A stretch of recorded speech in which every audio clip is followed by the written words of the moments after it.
there are multiple different types of cooking oils, and I think seed oils are probably the worst thing that we could use. So these are things like corn, canola, sunflower, safflower, soybean, the oils that we were sometimes told were healthy when we were children, and are often still told are healthy by the American Heart Association, the American College of Cardiology, Harvard, Mayo. On the websites, the U.S. dietary guidelines will say vegetable oils are healthy, but vegetable oil is kind of a euphemism. It's a seed oil that must be refined, bleached, deodorized, and ultra processed.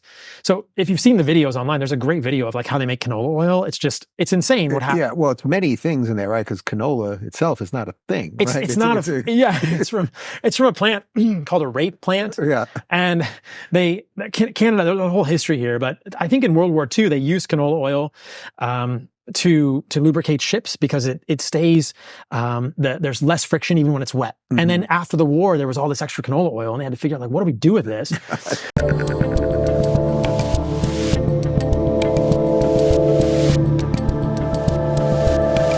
Joining me today is a double board certified physician, an animal-based diet advocate, and author of the Carnivore Code, Unlocking the Secrets to Optimal Health by Returning to Our Ancestral Diet, Dr. Paul Saladino. I am glad to have you in studio. Thanks for having me. It's great to be here. So we only met a minute ago, and already we've figured out that our birthdays are within days of each other. I've got 1 year on you. I'm going to be 48 in 2 days. You're going to be 47 in how many days? 3, 4, 5? 5 days. My birthday is the 29th of June. 29th, and I'm 26. So we have 1 year and 3 days between us.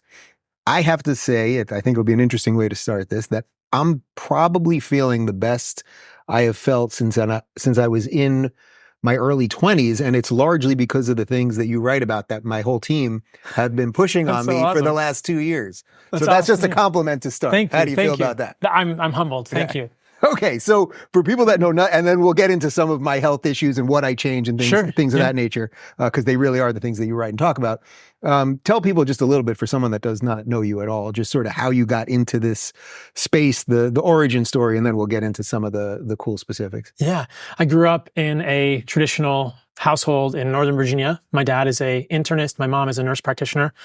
So many nights at the dinner table, conversations about medicine, about aunts and uncles that had medical issues, about, family's medical issues, friends' medical issues. So medicine was like a part of my life. I went to the hospital with my dad when I was probably 10 or 11 and like saw patients with him. And I think that early on, I was really curious about why people are healthy and why people are sick. Really early on, I wanted to understand these things. I remember asking my dad when I was probably 10 or 11 years old, what causes heart attacks? Because even at an early age, that was like the center of the world for me. Like, that's like the scary thing is a heart attack. What causes heart attacks? And my dad goes, we don't know. And I thought, that's a very unsatisfying answer. You're a doctor, man. You're supposed to know what causes heart attacks. So I think that I've always thought about health throughout my life and kind of been borderline obsessed with it. I haven't always thought about it in the same way. When I was in college, I thought I was going to go to medical school. I studied chemistry and biology. And then I ended up taking a lot of time off after college. I had like 6 years off after college where I was kind of a vagabond. I was a ski bum. I hiked this trail that goes from Mexico to Canada called the Pacific Crest Trail. So one summer I walked 2,700 miles in the backcountry. These were probably all things. How long did that take? 3.5 months. Wow. It's a continuous trail in the wilderness that goes from Mexico to Canada. Wow. Incredible. And then eventually after 6 years of kind of working in bike shops and in restaurants, I thought, I should go back to medical school. I'd seen my dad really work too hard. He never was able to achieve balance with work and life. I never saw him enough growing up. I remember him coming home very late at night so much. And I thought, I don't want to be a doctor. That's way too much work. I'm going to go to medical school to become a physician assistant, which is kind of between a doctor and a nurse. So I went to PA school at George Washington. And that was my first kind of foray into medicine. And I didn't really know what medicine was about. I just knew like, oh, it's fun learning about these drugs and these medical conditions and how we treat them. And then I worked in a cardiology practice as a PA for 4 years, and very quickly I became disillusioned because what I saw was just, here's a medication, and the cardiologists really smart, really well-intentioned guys would literally mime to me a box around the heart and say, think here. Don't think outside the box. Your job, Paul, is to think in the heart box. And I thought, well, what if the thyroid is affecting the heart? What if they have diabetes or the gut is affecting the heart? This doesn't make sense to me. So quickly, I realized I wanted to go back to medical school. And I went to medical school at the University of Arizona. I got my MD. And then I did residency at the University of Washington. I did my residency in psychiatry. At that time, I was really interested in mental health, suicide, depression, anxiety, which are rampant. And I was kind of interested in the way we ate and the gut and sort of inflammation in the body affected the mind.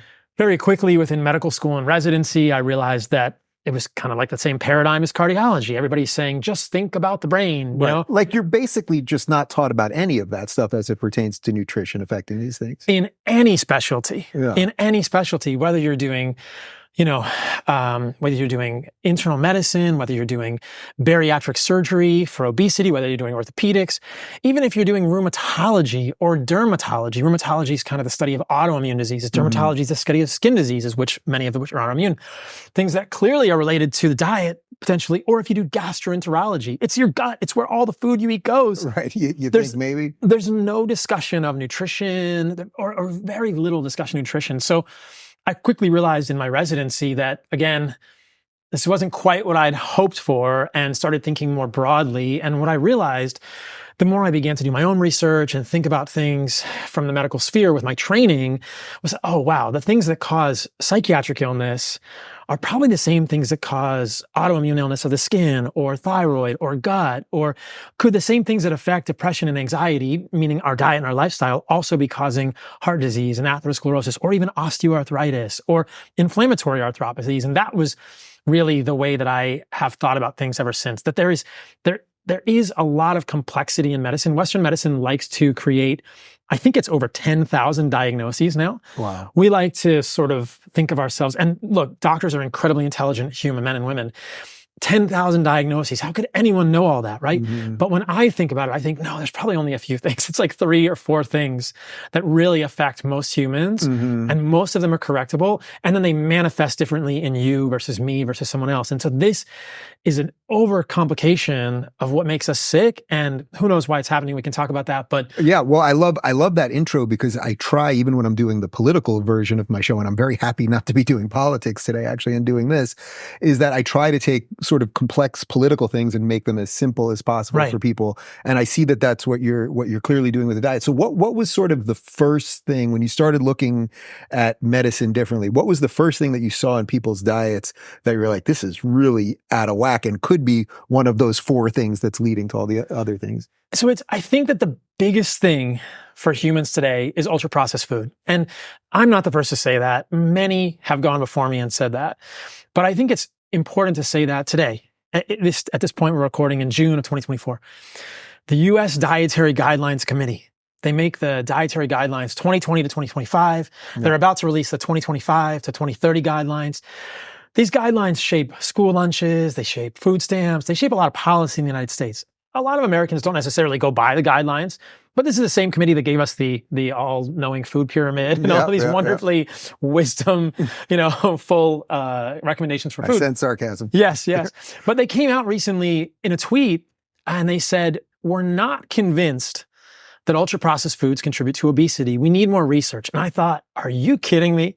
Are you kidding me? This is crazy. And I think that this is the major problem, is that as Americans, as Westerners in general, we've become so confused about our food, and there's so many different voices, and you can see it in our history predominantly with lobby. I am sorry, we'll probably have to get into some politics today. It's okay. I don't really want to, and it's not my forte, but I think that ultra-processed foods are the main problem for humans.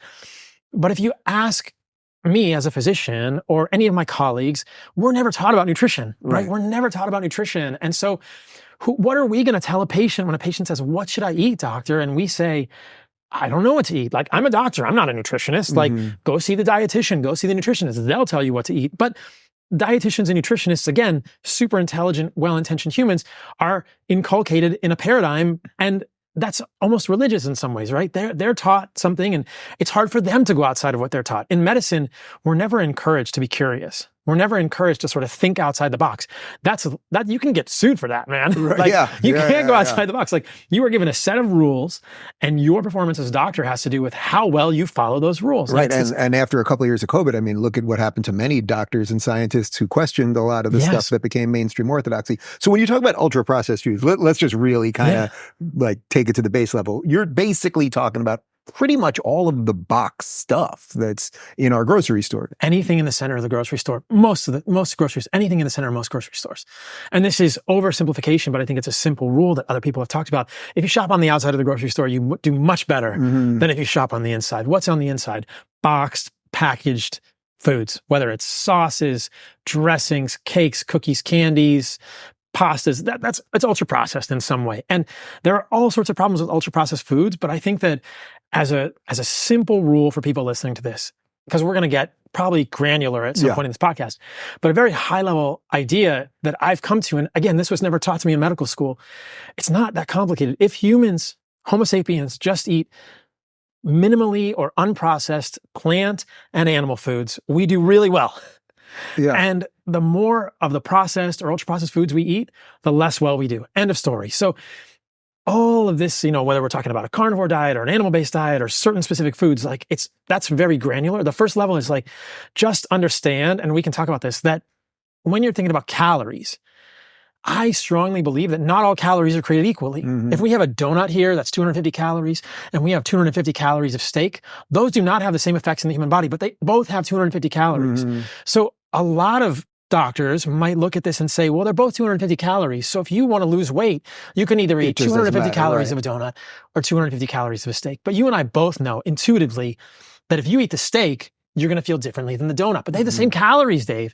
And so this is, I think, where this tweet from the U.S. Dietary Guidelines Committee starts to kind of set my alarm bells off and make me think there's something going on here that's not copacetic. Because it's like, if Westerners are led to believe that all I have to do is limit calories and I don't have to think about food quality, we're doomed. Right. So is that the crazy part, that we basically had like 50 or 60 years of being pushed processed foods, and there's all sorts of reasons for that. I don't think they were all nefarious necessarily, but TB dinners came in and all the rest of it. I remember it. And then basically what we've seen is now obesity rates go through the roof, and then a whole bunch of doctors go on TV and say cut calories, and then people are looking at your steak donut comparison being like, oh, they're both the same calorie. And that's Weight Watchers, programs that only restrict calories, or Ozempic, right? Here's your answer now. And the problem with ultra processed foods, and this is where Ozempic comes in, is that I think there's ample evidence now, and this is why I think the U.S. Dietary Guidelines Committee is just they're cowards. There's ample evidence that they make us hungrier. So that 250 calories of donut, what I worry about is that the ingredients of that, whether it's a seed oil or a processed grain or the pesticides or whatever is in there, and we can talk about some of the things that I think are most problematic in processed foods, they're going to accumulate in our bodies and affect our ability to burn calories, so our metabolism, and they're going to make us hungrier long term. So it has this kind of ripple effect that we don't think about. Right. And we also know now that they are putting things in to make us hungrier and want things more, like the Dorito effect or whatever that is. This bliss point and some of the food additives and probably the balance of processed carbohydrates and processed sugars and processed salt. It's blatant. It's in marketing. Like, I bet you can't just eat one Pringle. I haven't had one in a while, but probably not. You probably can't. And you feel it. And you have probably had this experience. The more you clean up your diet, quote unquote, the more you move your diet toward unprocessed animal and plant foods, you notice the way that these processed foods affect you. They affect me at a psychological level. So I kid you not, I just mentioned it's my birthday coming up. So we went out to dinner on Saturday night. I basically don't eat sugar anymore at all, but I had a donut. It was a Japanese place. I had a donut like dipped in a couple dips there. I was awake from about 3 to 5 a.m. and I was like, that's got to be the donut. I didn't do anything else differently. And there's some proof in the pudding. So all calories are equal, Dave. It's okay. All you have to do is work out more the next day to burn that donut off, man. That's what people will tell you, right? And that's, to me, I think, this is why Americans, especially, if we don't understand the importance of food quality, we're doomed. Like, people are not going to be able to lose weight and get healthier. And obesity is just a marker for so many of these other chronic diseases, which associate with obesity. But we can think of obesity. Everybody knows what it's like to gain weight and lose weight.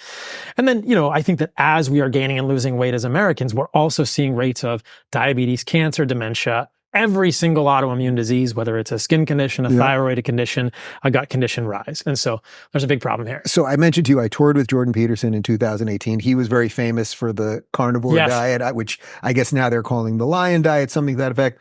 Obviously, you've got this book here. It's not exactly what you do anymore, which I do want to get into. But I saw this guy in real time having a ribeye for breakfast, a ribeye for lunch, a tomahawk for dinner, a tomahawk that could usually be for 4 people, and traveling with bags of steak and everything else. But I saw literally his skin get better. His teeth looked better. His hair looked thicker. He had sort of a more brightness to him. He says he has conquered several autoimmune diseases. And that was just a kind of test run. I don't think he was doing that at first under any kind of medical advisement. I think most medical advisory would be against that. They would advise against it. Yeah. So the carnivore diet is really interesting. And I experimented with the carnivore diet. I wrote a book about the carnivore diet. And this gets to like the next level. So first level for listeners, for the audience, just minimize or cut out ultra processed foods. You will be healthier. Meat, plants, you're going to be so much better. We can skip a few levels down here and we'll probably get back to the middle.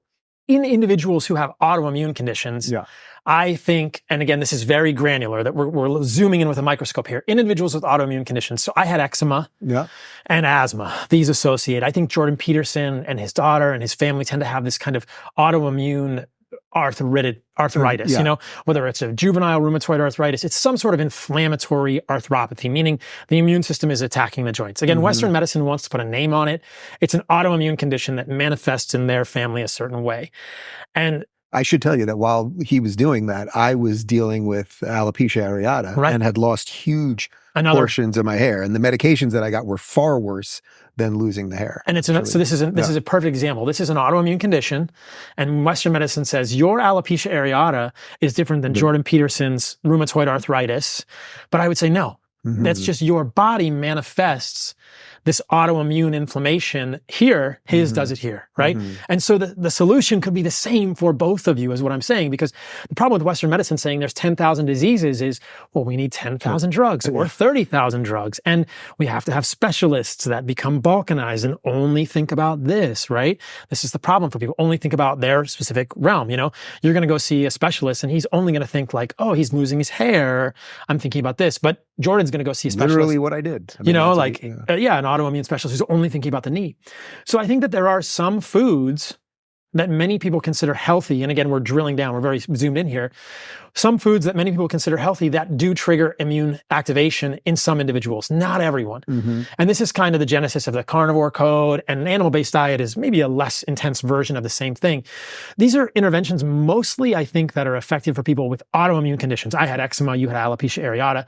And so what I have begun to say to people, I think, which is a better framing, is if you're thriving, don't change a thing, But if you're not thriving, if you have alopecia or an autoimmune thyroid condition or inflammatory bowel disease or a skin condition, look at your diet. Start with ultra-processed foods, get those out and, improve the quality of the foods in your diet. And if you get to a point where you're eating unprocessed animal foods and unprocessed plant foods and you're still having this condition, okay, this is where we get to this idea that some foods, some plant foods for some people like Jordan, that a lot of people think of as healthy might still trigger the immune system in some people. So what happens with him, evidently, is he cuts out salads, things we think of as healthy, whole grains, they're supposed to be healthy, right? And his autoimmune condition gets better. So that's a fascinating thing. Is the crazy part of this that much of it really is common sense that just sort of became uncommon? Because when you basically say to me, oh, so just eat meat and,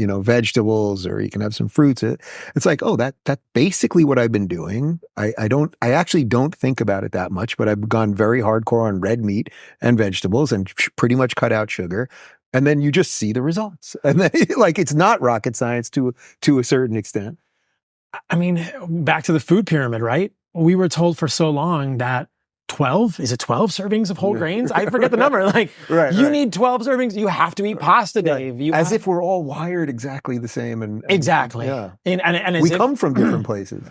And our genetics are individual. And I think that some people react to different foods differently. Because for me, I even know, and this is where you get to sort of the the carnivore, which is extreme in many lights, I think a lot of vegetables don't play well with my body. Mm-hmm. And I think a lot of vegetables don't play well with Jordan or his daughter, Michaela. You might be able to eat vegetables. That's great. And I think that's where people can kind of figure it out for themselves. And I think so the framework that I think of in terms of diet is like this. This is how animal-based diet and carnivore diet lays out. We think about animals. Animals can run away from you. They can bite you. They can defend themselves. They're mobile. If you've ever tried to hunt a deer, those are fast, and we hunt deer respectfully. And every time I've hunted a deer, I'm grateful for the life that it's given, and it nourishes me, my friends. And so hunting is an interesting thing. It's a really, I would say, almost a sacrament to connect with nature that way. But plants are stuck in the ground, right? They can't move away from us. So millions of years of evolution, hundreds of millions of years of history between plants and animals have seen this chemical warfare. Mm-hmm. Animals eat plants evolve defense chemicals, animals evolve mechanisms to detoxify the defense chemicals, back and forth, back and forth. And so what we end up with today is there's no question that plants, especially the non-fruit part of plants, contain defense chemicals, whether it's digestive enzyme inhibitors or things like oxalates, which we can talk about, or phytic acid, which is a large molecule that binds minerals. The only question is how good are we, you, I, Jordan, Michaela, whoever, at detoxifying these defense chemicals, and how susceptible are we to these defense chemicals at a gut level, at a nutritional level? So for me, my history is that when I used to eat lots of grains, I was a runner. I was never a very fast runner, but I got into running in college, and I had recurrent stress fractures of my femur. I had to go to a doctor. My family doctors were concerned for a 19-year-old to get a stress fracture of the femur could be a bone cancer. My dad was very worried. And no, it was just the fact that I was eating mostly oatmeal as a college kid. And why is oatmeal a problem? Well, because oats are very high in phytic acid. It's a compound, it's a molecule, it chelates, it bites onto minerals. And it's very hard to denature phytic acid. You can ferment the oats for 5 days at 78 degrees and a pH of 4. But if you just cook the oats, about 60% of the phytic acid remains. So here I am in college thinking this is easy, it's cheap, and oats are healthy, right? I'm eating tons of oatmeal and like pasta and grains. And I think that really depleted my minerals and my ability of my bones to repair as I was running. So there are these defense chemicals. Oxalates are very high in spinach. And yet, very few of us, especially those of us, I don't have kidney stones, but kidney stones are mostly calcium oxalate. But you have to really, if you have calcium oxalate kidney stones, your kidney doctor and nephrologist might tell you to avoid spinach. But most people are not even aware that some of the foods we eat contain compounds that can accumulate in our bodies, like oxalates or phytic acid or digestive enzyme inhibitors. So I'll just back up one more step. So we have vegetables, which are really leaves, stems, seeds, and roots of plants. It's the non-fruit part of plants. Plants use energy from the sun to put that energy into the plants to move their seeds. A lot of times when you have a fruit, it's the seeds packaged in a fruit. Fruit is colorful and it's sweet. The plant's kind of saying, hey, eat this, move my seeds around, do me a favor. But if you go and eat a plant leaf, the plant is saying, hey, I use that to make photosynthesis. Those are my solar panels, man. Right. Don't eat my solar panels. And so there are some individuals who are uniquely sensitive to defense chemicals in leaves, in stems and roots and seeds of plants. And that's just something I want people to understand. Again, not everyone needs to do that, but if you have an autoimmune condition that's unresolved, then thinking about that and cutting those out and seeing if it improves, that's powerful for people. So a lot of this really was based on what you were going through yourself, right? Because so you went very hardcore carnivore, and then you found out that didn't quite work for you the way that I guess that you expected, right? Yeah. So I had eczema and asthma my whole life. I remember being over-medicated as a kid, forced to take albuterol inhalers as a kid. I put steroid cream on my hands. I used to have it on my fingers, my wrists, my elbows, and my knees. In medical school, I did jujitsu, and I would get eczema flares on my knees and my elbows. At times, they would get infected because I'm on the mats, like wrestling. In college, I had a very bad eczema flare. So I had this eczema that was kind of hard for me. At one time when I was in Colorado, I had a very bad asthma flare. So I had this autoimmune condition, and I'd been to see multiple doctors. Nobody ever says it could be your diet. They just say, here's a corticosteroid, here's a steroid inhaler, here's a albuterol inhaler. And when I was in my residency at the University of Washington, I just got fed up. I actually heard Jordan Peterson on Joe Rogan's podcast, and they were talking about, Jordan's kind of like biblical stuff. And then at the end, he talks about his diet. And I was like, this is cool. Because as a doctor, And at the end of my training, I was really interested in autoimmune conditions and beginning to see that autoimmunity and this reaction of the immune system against the human body is something common with many chronic diseases. And I thought, well, what is causing this? And so this hypothesis that some people are uniquely sensitive to plant foods, that was fascinating. I thought, well, I want to try it. Let me see if it helps. So I was on my way. I was driving to the Washington coast to go surfing. It was, I'm sure, a rainy, cold surf. But on the way back, I stopped at the grocery store and just bought a bunch of steaks, and that was all I ate for a year and a half was meat, organs, so a little bit of liver, animal fat, and salt. That's all I ate. That was strictly a carnivore diet, maybe a few eggs here and there. And that was it. And my eczema got better. Okay, this is cool. Like, there's something going on here. And at the time I had a very bad eczema flare, so I saw it resolve and not return. And okay, there's something going on here. Now, as is often the case, we're humbled again. And I realized that for me, apparently, I think for some people, they can do okay with a carnivore diet. Having carbohydrates in my diet made me feel better. And I ran into some issues with long-term ketosis. And so I had to think, what carbohydrates would I include in my diet? Do I want to include grains? Do I want to include starches, or do I want to include fruit? And I thought, well, when I think about these plant toxins, the plant is trying to get me to eat the fruit. It's colorful. Let me try and reincorporate fruit. And I thought I'll incorporate some honey because bees make honey. And I was aware of some studies showing benefits to honey. So I reincorporated. I started with fruit and honey to the meat, and that really helped. So in terms of the long-term side effects of keto, I had kind of like electrolyte issues, muscle cramps, heart palpitations, sleep disturbance from not having enough carbohydrates long-term. But adding the fruit back and the honey really helped that. And it kind of was this interesting middle ground where eczema doesn't come back, but I feel good and I have carbohydrates in my diet. So that's kind of the beginning of the idea of, all right, carnivore is here. It's one end of the spectrum. Omnivore diet is here, eating everything. Is there something in the middle that can help people with an autoimmune disease or an autoimmune issue kind of navigate as a good starting point? And that's what I termed an animal-based diet. So let's try to apply that to kind of the average person watching this. So someone that maybe has some autoimmune stuff, but maybe not. Like, can we kind of go through like what you think a sensible day of food sort of looks like? Like, I can tell you for me, I have a couple eggs in the morning with some grass-fed butter. I'm doing a steak for lunch with some broccoli, and then usually some kind of steak and maybe some arugula for dinner. And that pretty much is it. It's not, I do have pasta maybe once a week. Yeah. Like I had veal parm the other night. Like, so it's not, I'm not like religious in that sense of it, but basically doing what's right as much of the time as I possibly can. That seems to be working for me, and it's all my hair back. So that looks great. Yeah. So I think that there's a couple of different ways to start, right? And it depends on the individual. So so I'm trying to go as wide net as possible. So I'll lay out a few cases. So if somebody is listening to this and you don't have an autoimmune condition, you maybe just want to improve your diet or you want to lose weight, I would say meat, plants, as simple as possible, kind of like you're doing. Eat some meat, eat some vegetables, eat some fruit. Think about the oils. Where do eggs fall into that? Because you said a couple eggs now and again, but I'm very big on eggs. I think eggs are great. Yeah. The quality of the eggs matters. Yeah. What the chickens are eating matters. Yeah. So I think the best eggs that you can mostly get in an average grocery store are going to be pasture-raised organic. Yeah. Pasture-raised means that the chickens have 108 square feet per chicken to roam. Cage-free is like 6 square feet, so they're much more crowded. And a regular egg is in a hen house indoors, so they're not even getting outside. Right. So a pasture-raised egg, at least the chicken goes outside and there's a chance it's going to find a bug or a worm, and it's going to eat less of the grains. Because chickens are not really meant to eat just corn and soy, which is what most traditional chickens eat.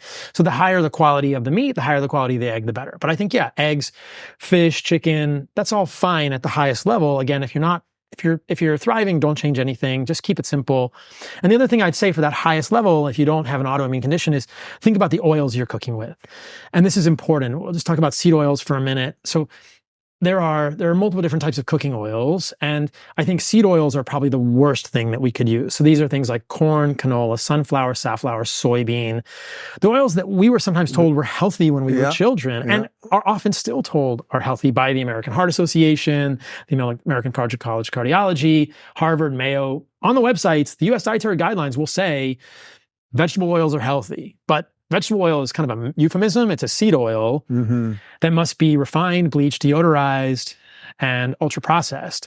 So if you've seen the videos online, there's a great video of like how they make canola oil. It's insane what happens. Yeah, well, it's many things in there, right? Because canola itself is not a thing. It's from a plant called a rape plant. Yeah, and Canada, there's a whole history here, but I think in World War II they used canola oil to lubricate ships because it stays, there's less friction even when it's wet. And then after the war, there was all this extra canola oil and they had to figure out, like, what do we do with this? The problem was that because Canada had increased their production of the rape plant, the problem is that rape plants, you can't eat the oil from a rape seed because it's too high in this monounsaturated fat called erucic acid, which we have strong suspicions are connected with heart lesions in humans, Keshan's disease.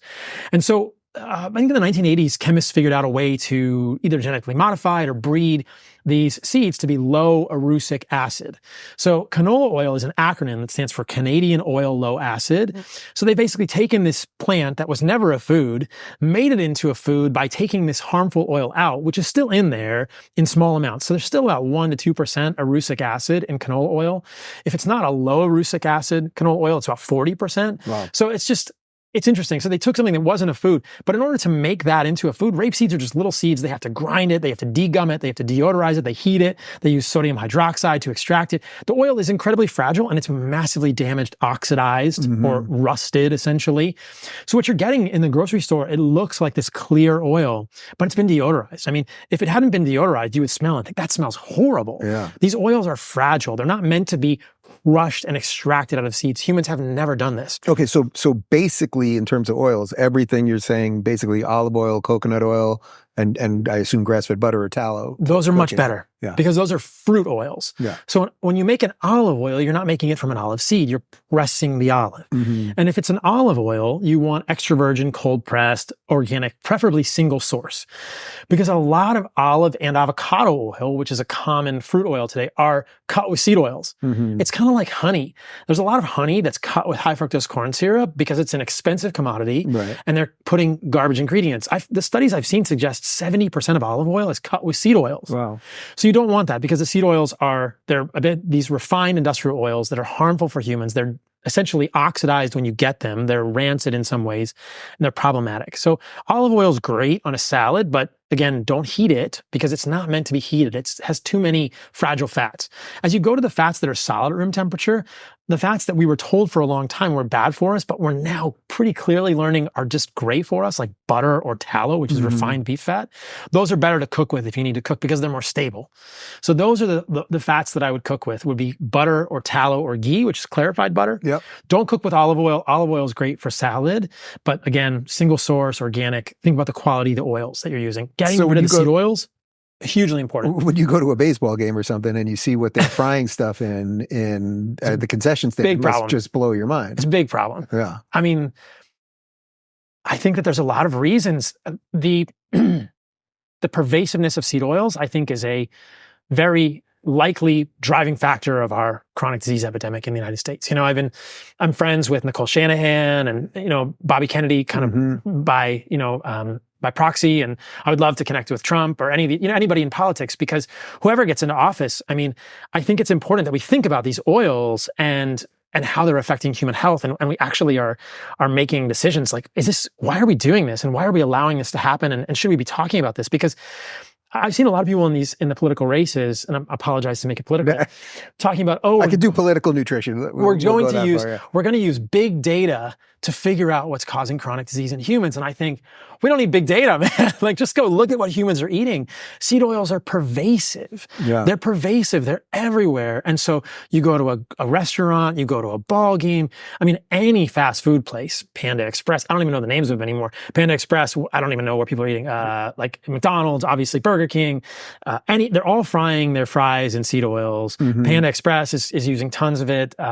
It's in a lot of foods at Subway. It's in every single fast food because it's cheap and it kind of acts as a preservative. So you'll be very happy to hear that the last, I think, probably really bad thing I was doing was I was still doing almond milk or oat milk in my coffee until about 2 months ago. And then these guys saw it and they brought you up and they were like, Dave, so now it's just it's grass-fed whole milk. Do you get raw milk? That's it.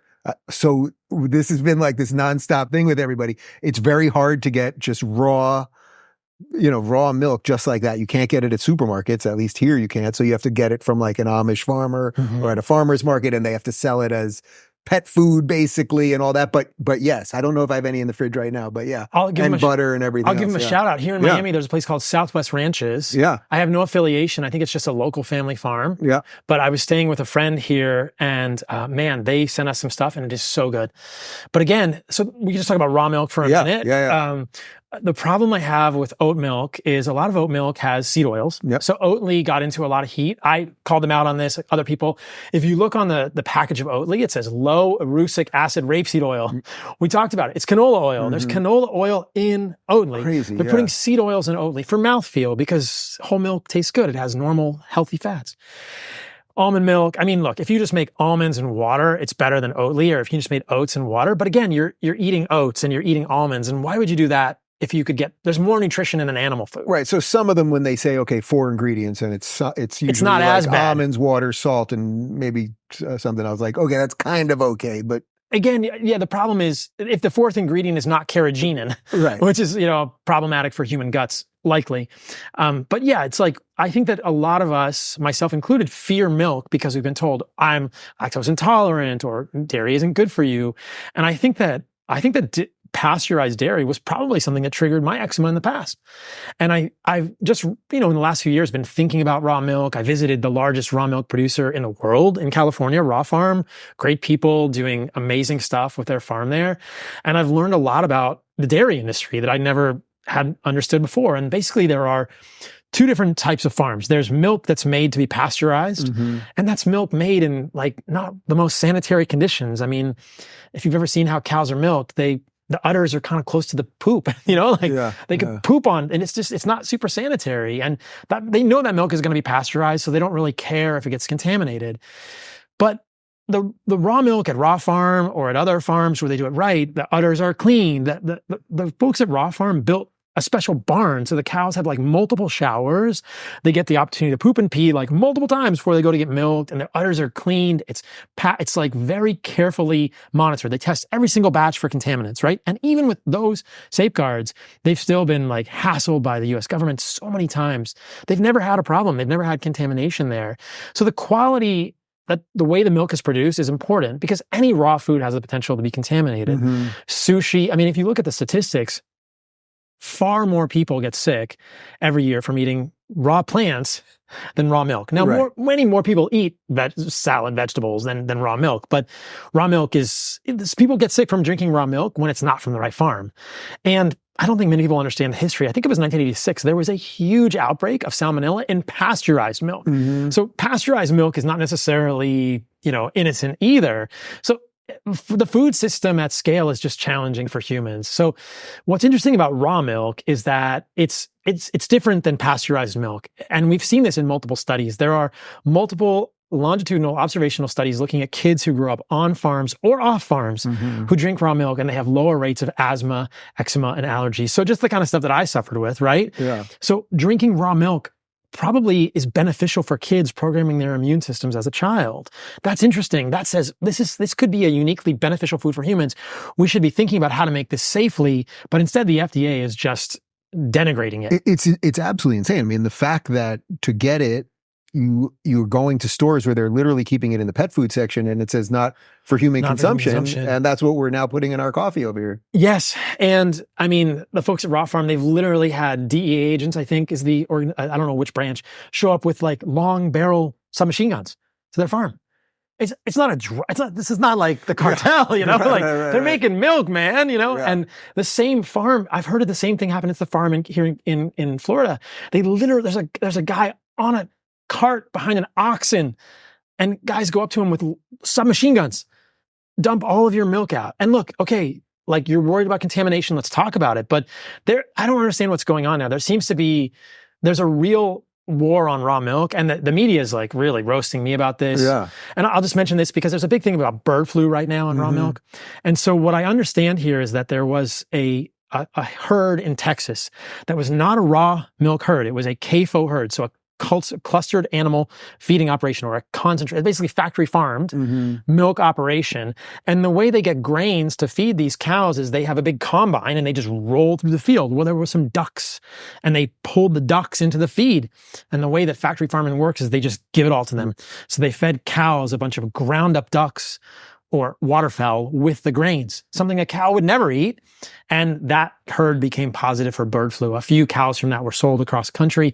And so now the United States government or the FDA is saying, don't drink raw milk, you could get bird flu, when in fact, this is a factory farm operation for it's a pasteurized dairy farm. Mm-hmm. It's never been found in a raw milk. And a cow would never come in contact with a bird. A cow's not going to eat a duck. You know, why would a cow get bird flu, right? So Right. to me, it seems like a little bit of scaremongering. And look, I think we should protect the American people and make sure the food supply is safe. But there are foods like raw milk, which can be produced at marginally greater scale if you know the farmer, and they're really uniquely healthy for humans. The last thing I'll say about raw milk is a lot of people who are lactose intolerant can drink it because different bacterial cultures in the milk can change the gut. I mean, I can drink raw milk with no problem now. I could never do that when I was a kid. So milk is an interesting one. Very nutritious food for humans. Pasteurized milk, very tricky. Raw milk, difficult for us to get, probably healthy, but you have to know the farmer.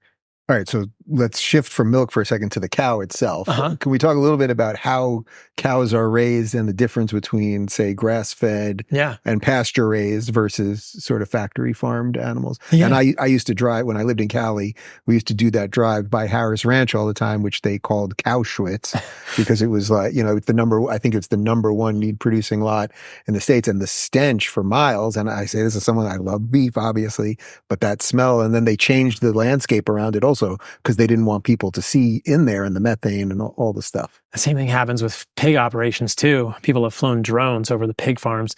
So, we have 330 million Americans. This is economies of scale, and it's driven by consumer behavior.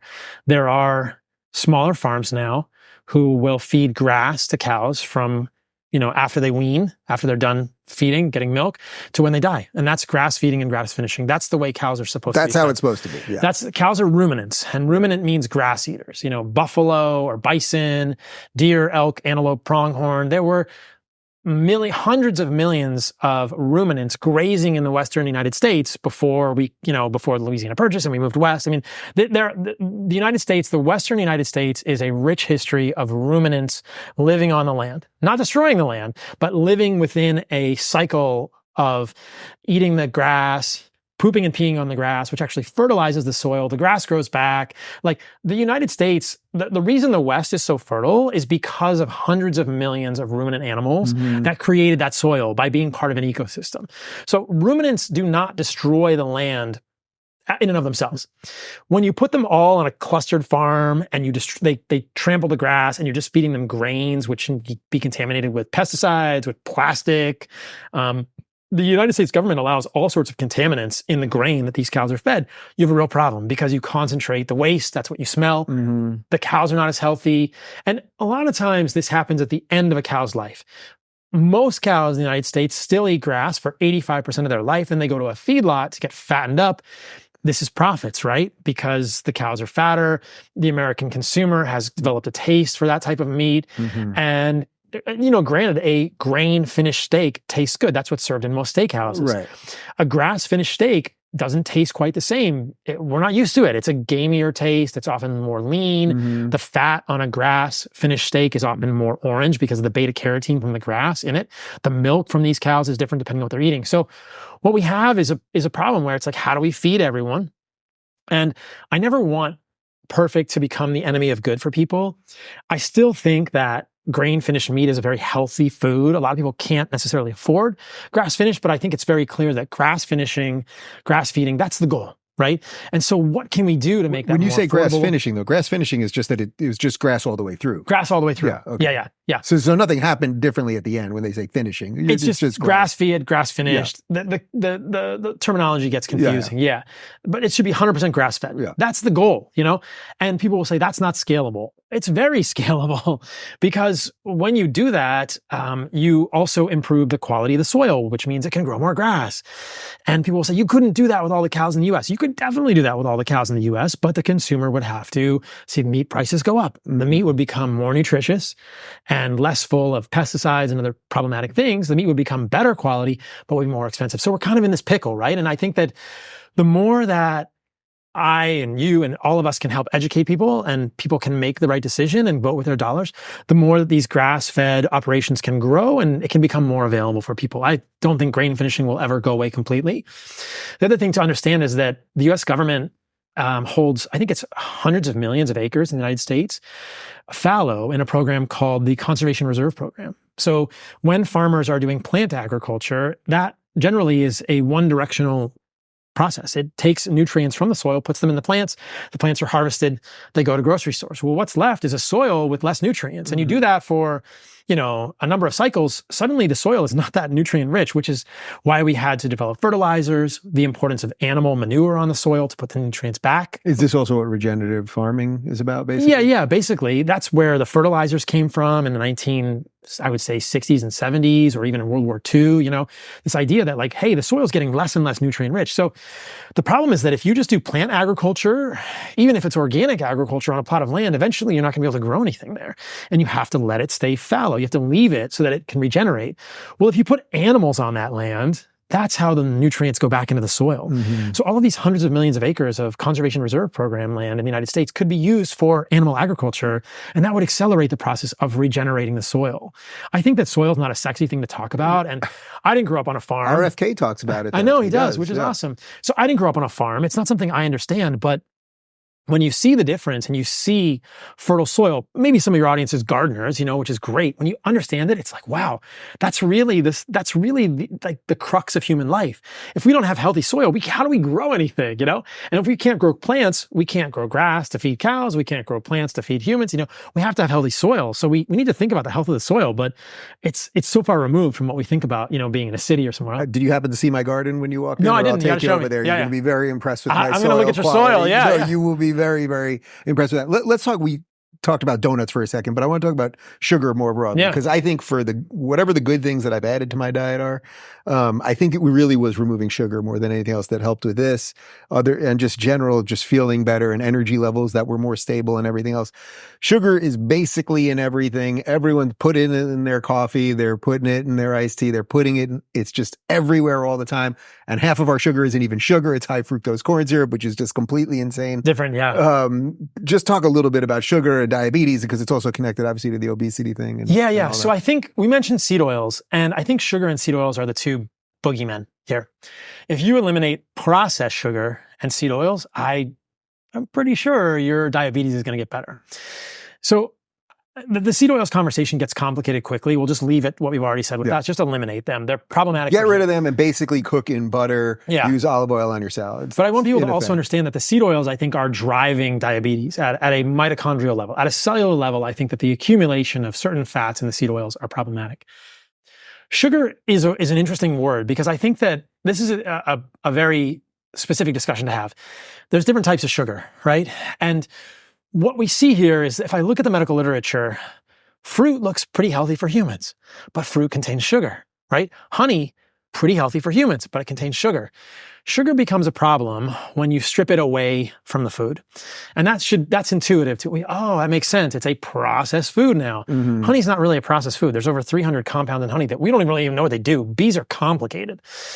Fruit has hundreds of chemicals that we don't fully understand that probably give us information and affect the way we process these foods. And it appears that when you eat fruit or fruit juice, I made fresh squeezed orange juice this morning. I have this little $10 stainless steel juicer from Amazon.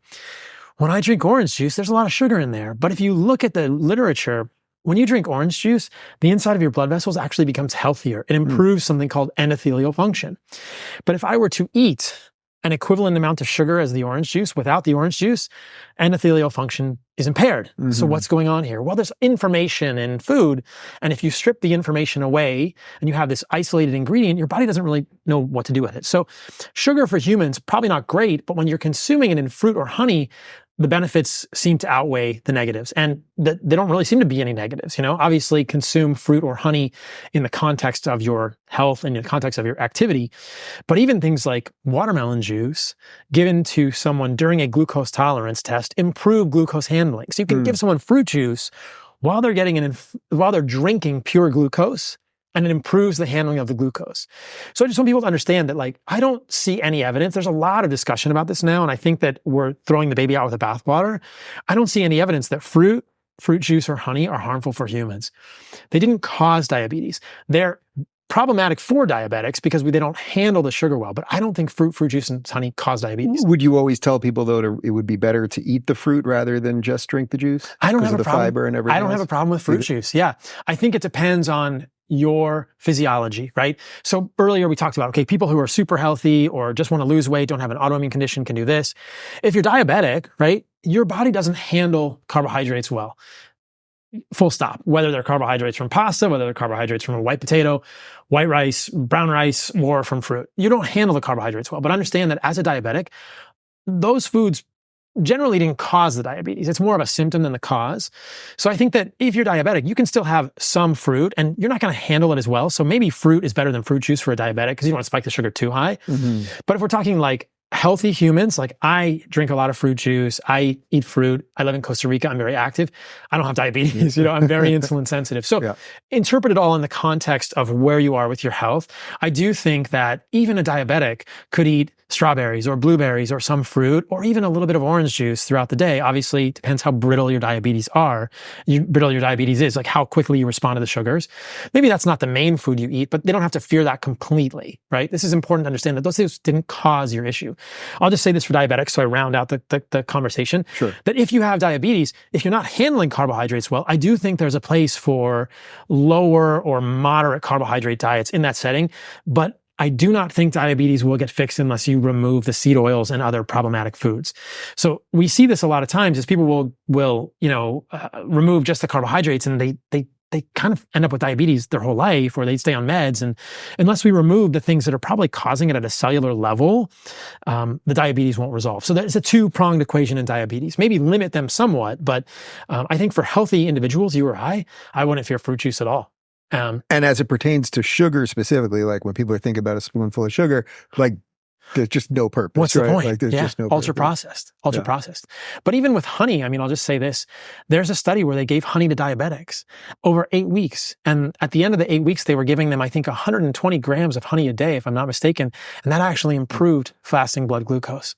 So honey is not necessarily the devil when it comes to diabetes. Obviously, don't go crazy with it, scale it, and I'm not saying honey is medicine for diabetics. It's just like, it doesn't cause diabetes. It's not going to cause you to have diabetes if you put honey in your coffee. Let's talk about exercise a little bit beyond just the food portion.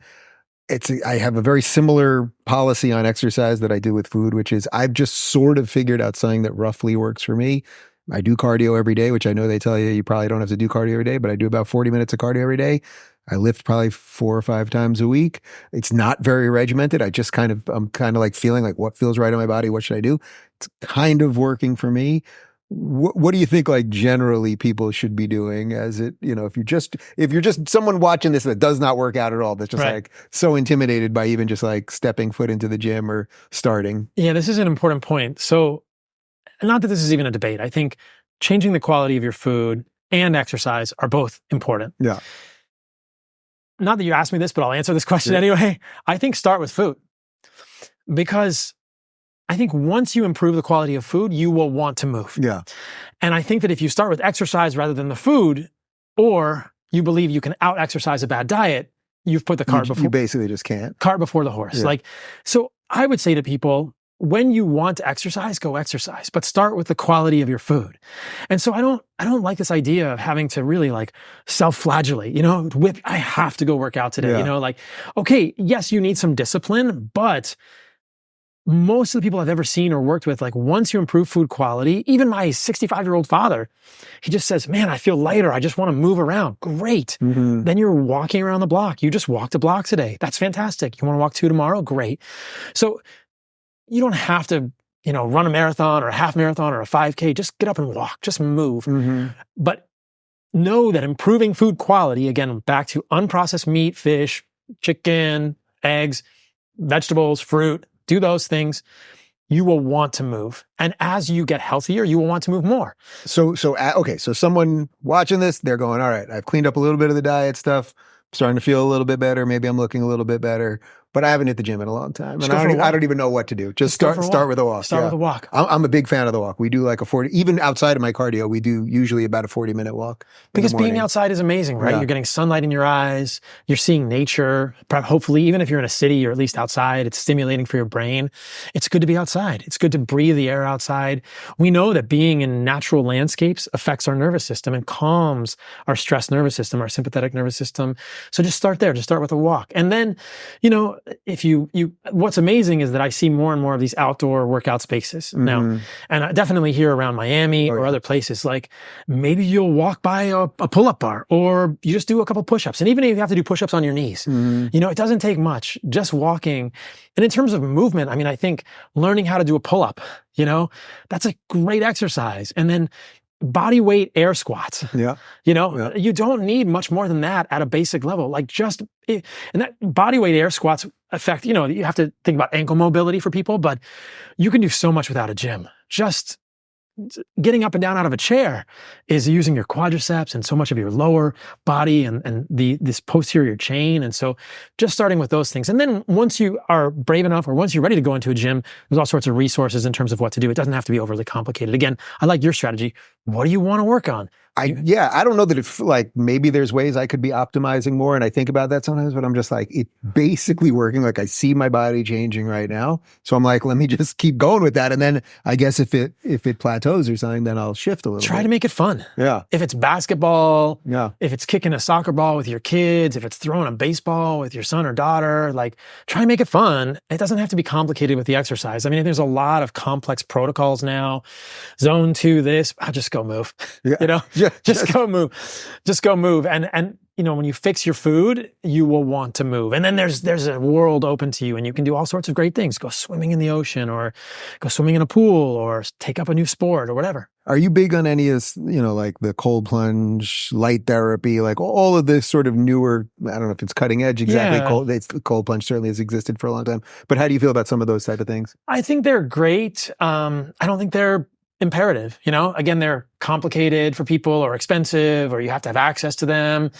Most of them you can do in nature. I think the word biohacking is this new interesting word, but most of that's available in nature. Most biohacking is mimicking what happens when you go outside.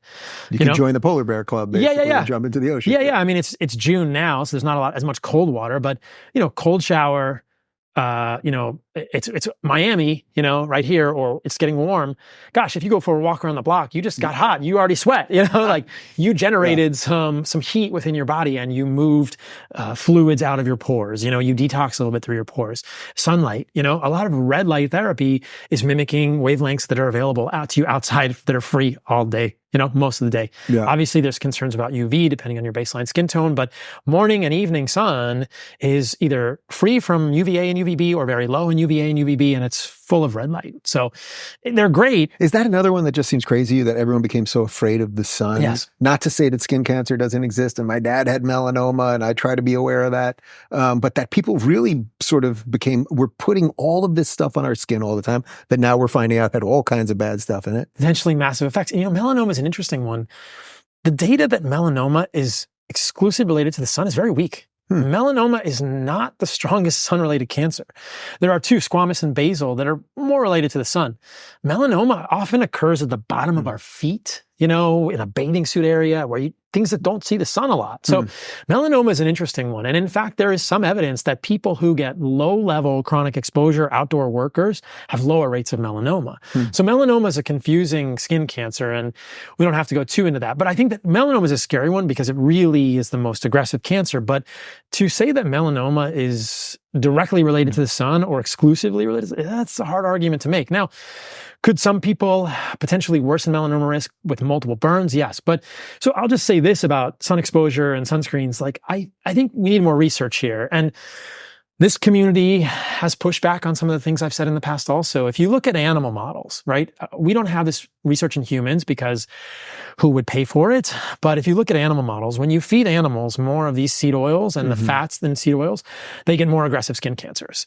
So I think it's very possible, again, that seed oils are contributing to this incidence of skin cancers in the United States. And yet no one's thinking about that. Like, what if my skin is all of the cells of my skin, the dermis and the epidermis, have lipid membranes. And those are fats. And those fats are affected by the fats that I put in my mouth. So when you're eating seed oils, more of the components of those seed oils end up in your skin. And is it possible that that makes the skin cell membranes more damageable, more fragile, that the damage in the membrane is then, affects the nucleus and the DNA of the skin cells, or leads to either easier burning propensity or skin cancers? It's very possible. So let's do one other thing in our remaining time. And then I hope we could do this maybe every couple of months, where this was like our 101 session. And we'll for sure. dive into some things more specifically next time. Let's talk about brain health a little bit, which actually is probably the most political thing we can talk about, because everybody seems to have a theory or two on Joe Biden at the moment. Oh my God. But we have a lot of, there's clearly an epidemic either of dementia or ultimately Alzheimer's or Parkinson's. There's a series of these diseases now that are kind of loosely connected. I suspect you think that's largely because of our diet. I think it's mostly because of our diet. And I think that dementia is scary. I had a grandmother who died with Alzheimer's. Yeah, I had too. I had another grandmother. So my paternal grandmother died with Alzheimer's. My maternal grandmother had Parkinson's later in life. I think that the neurodegenerative diseases are very scary. And again, I think that just like heart attacks, that's visceral. I don't want a heart attack. You see this image of somebody, oh, my heart really hurts. But it's also poignant to see someone that we love, elderly or middle-aged, if it's early onset, lose orientation with what's around them. It's a very sad thing. And I think that there's a lot of evidence that this is related to the quality of our lifestyle and diet, right? Certainly exercise is powerful for this. And I think that the quality of the foods we eat determine this long term. And again, I haven't heard enough discussion about this in the literature, in the popular press, about the quality of the foods we eat. I mean, coming from a history, a formal training in psychiatry, we see these things all the time. And I'll tell you that neuroinflammation, which is inflammation in the brain, is affected by inflammation in the body. Absolutely, unquestionably. And how do we get inflammation in the body? Well, it starts in the gut, and it starts with the foods that we eat. And we know that there are components of these ultra-processed, low-quality foods that affect our guts. So if you were concerned about something going on up here, you're going to take care of the gut, but are there specific things you should be eating that are, I assume, avocado and some of that kind of stuff? Yeah, I would say there are certain things you should be eating and a lot of things you should not be eating. In fact, I was just talking to a friend on this trip to Miami, and she said, I have someone in my family who has Alzheimer's. What should they eat? And again, this is just what I told her. I'm not making medical recommendations on a podcast. And I said, think about the quality of their diet. This was her grandmother that she was talking about. And, her grandmother is from India. And so they don't eat much meat or any meat. And I thought, well, there's a lot of nutrients in meat that support the brain. Creatine is the first one. So creatine is a bodybuilder thing, right? Yeah. But the benefits of creatine, which is uniquely found in meat. The body makes a small amount of creatine, but it's uniquely found in meat, especially red meat, the dark meats. The benefits of creatine in the brain are difficult to overstate. Like, it is an incredibly powerful food. So her grandmother should probably be supplementing with creatine. Again, something, or, I think traditionally, because of their religious background, they've never eaten red meat. But again, we're back to something that I think really is at the center of what I do, which is red meat is healthy. We've been told for so long that it's not healthy, but that's a health food, whether it's the certain fats in red meat, like stearic acid, nutrients in red meat, like creatine. Taurine is another compound that's been studied for longevity, potentially for brain health. Again, only found in meat. So in this case, though, because there's a religious or cultural issue, you would say that taking a supplement of creatine would be okay? Probably, yeah. And, but it kind of speaks to the broader issue, which is quality of the foods, including animal foods in the diet, is essential for these things. And yet we're told to get rid of these things, right? Yeah. But so many nutrients in meat, especially red meat, vital for brain health, getting rid of the seed oils and these fats that we were told are bad for us, butter, tallow, ghee. They contain so many of these nutrients that are essential for brain health that are hard to find. Vitamin K2, found in animal foods, found in egg yolks, associated with decreased rates of cardiovascular disease in the Rotterdam study. And yet we're told butter and some of the richest sources of vitamin K2 are harmful for us. Vitamin K2 for the brain, vitamin D for the brain, either getting out in the sun or doing supplementation, like simple things, but just quality of diet and lifestyle. I think this is definitely what's going on. And it kind of, look, we commit, I think rightly so, tens of millions of dollars to research to these things. And I think what's right behind, but no one is really talking about the elephant in the room. Like, I believe we should be doing very granular bench research into the roots of cancer, the roots of Alzheimer's, dementia, the roots of Parkinson's. But can we just all can we fund a study to look at food quality in these people? I mean, there's something going on here. And at least anecdotally, again, just my personal experience, I've had many people come up to me, places I've been, and they say, hey, I changed my father's diet and his dementia got better. It's just anecdote. It's not a randomized controlled trial, but that's enough to make me think something going on here we need to think about. That actually sparks one last thing, I promise. And then I want to do a tour of the garden. And maybe we will get him into my pantry over there and we'll see what needs to go. I think we're doing all right. But what about the social component to this? Because I said to you that these guys are huge fans of yours, and we've all then, because they start talking about things, we all started eating better and playing basketball and working out and blah, blah, blah. And that portion of it versus, just kind of being your own island, I think has become very important, at least in terms of what we do here. Unquestionably. And behavioral change is difficult outside of a community. Some of the most effective behavioral interventions have happened within religious communities that I've heard of. I think it was called the David Project. A doctor went to one of these large churches, I forget where it was, and just went to the pastor and said, hey, let's just get your little small groups talking about eating healthfully. And people lost so much weight within that community. So either within a church setting or other communities, like if your community is changing, you will follow suit as a human. You are tribal. And the flip side is also true. If you are in a community of people who are celebrating junk food, good luck changing your diet, because every time you do anything, you show up to a barbecue. Oh, come on. How come you're not eating the brownies with the gravy and, have this Coca-Cola? And like, that's very difficult. So choosing who you hang around with is super important. And we know beyond that like actual community, real human interaction, critical for our brains, without a doubt. Let's hit the garden. Let's do it. For more insightful discussions on how to live the good life, check out our lifestyle playlist. And if you want to watch full interviews on a variety of topics, watch our full episode playlist, all right over here. And to get notified of all future videos, be sure to subscribe and click the notification bell.